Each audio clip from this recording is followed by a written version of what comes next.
국내 신규 확진자 감소세가 크게 둔화되고 있는 가운데 WHO 세계보건기구가 코로나19에 대한 국제적 봉중보건 비상사태를 유지한다고 밝혔습니다. 바이러스가 계속 진화하고 있어서 비상사태를 해제하는 건 시기상조라는 뜻입니다. 임종윤 기자. 네, 임종윤입니다. 네, WHO 이야기 먼저 해보죠. 코로나19에 대한 비상사태를 유지하기로 했습니다.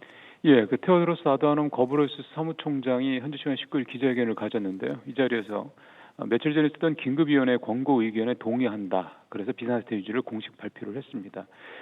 WHO 긴급위원회는 지난 14일 회의를 개최했는데 이 자리에서 겨울철을 앞두고 확진 사례가 더 증가할 가능성이 있고 바이러스가 계속해서 끊임없이 진화하고 있다라는 점 등을 근거로 해서 비상사태를 해제하는 것은 아직 시기상조다 이런 내용으로 권고를 한 바 있었습니다. 네, 이런 이유에 대해서 좀 보죠. 해외 상황을 보니까 이미 확진자가 좀 심상치 않더라고요. 그렇습니다. 독일 같은 경우 하루 확진자가 이미 15만 명을 다시 넘었고요. 미국도 12만 명을 넘은 상태입니다. 그러니까 사실상 재유행 초기 수준 규모가 좀 발생을 하고 있다 이렇게 볼 수가 있는 겁니다.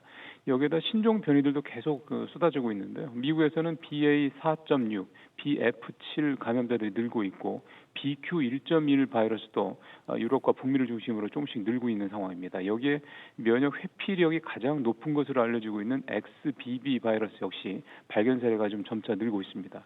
워싱턴 포스트는 19일자에서 하위 변이들이 재감염으로 이어질 확률이 현재 우세종인 바이러스들보다 더 높을 것이다 라면서 올겨울 확산을 부추길 가능성이 크다 이렇게 보도했습니다.